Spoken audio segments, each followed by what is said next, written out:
What is risk? Risk is defined in the glossary of the standards as the possibility of an event occurring that will have an impact on the achievement of objectives, and it is measured in terms of impact and likelihood. Let's look at some other popular definitions.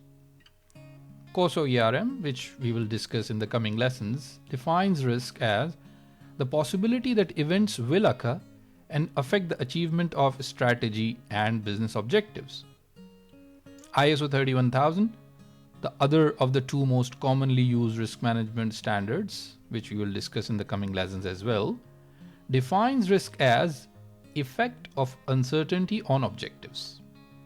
So what are the common themes we are seeing here? Two key concepts. First, that risks are events which threaten achievement of objectives. So achievement of objectives is the second key theme. So it's always about achievement of objectives and whatever threat in that. Simple example could be that Nosedive has an objective of selling $50 million worth of spare parts to Toyota in 2020. Now, what can stop Nosedive from achieving these objectives? You might say many things, hundreds of things, right? For example, an earthquake can destroy the manufacturing plant, or the employees may strike, or the suppliers provide bad quality materials which would significantly delay the production and eventually sale of these parts. The list can go on. You should ask, how can Nosedive safeguard against all these risks? It's impossible to safeguard against so many things, say earthquake, which are not under anyone's control, right? The right approach would be to somehow choose to focus more on those risks which are more relevant to Nosedive first, and also have a higher chance of happening second, and where Nosedive can do something about it third. Let's go back and look at the definition in the glossary again. The possibility of an event occurring that will have an impact on the achievement of objectives, and it is measured in terms of impact and likelihood. Focus on the second part. Risk is measured in terms of impact and likelihood. COSO ERM defines impact as the result or effect of a risk. There may be a range of possible impacts associated with a risk. The impact of a risk may be positive or negative relative to the entity's strategy or business objective. And COSO ERM defines likelihood as the possibility that a given event will occur. It's critical that you are crystal clear about these terms. They are super important in the context of risk management. But nothing to worry, we will explore them in depth throughout and see how they are applied in the real life scenarios. Let's establish some further context around objectives. Every organization is created with a purpose to achieve something.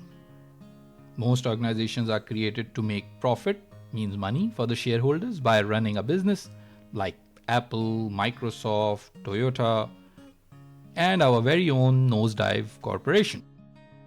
Not-for-profit organizations are created to achieve some betterment in the society, rather than making money or profit for its stakeholders. Examples could be United Nations, Amnesty International, Red Cross, and our own Institute of Internal Auditors and its own mission. An organization's purpose and mission usually define its business model. That is how it is structured. How are the departments and processes defined, and what objectives it wants to achieve and how those objectives will be achieved. You will appreciate these all are a subset of the governance structure of the organization, which we have discussed in the first part of Domain 5. Recall Standard 2110, Governance, which requires that internal audit activity must assess and make appropriate recommendations to improve the organization's governance processes. So deciding about the business model and setting up processes and objectives are part of the governance process, among other things. An organization usually has strategic as well as operational objectives.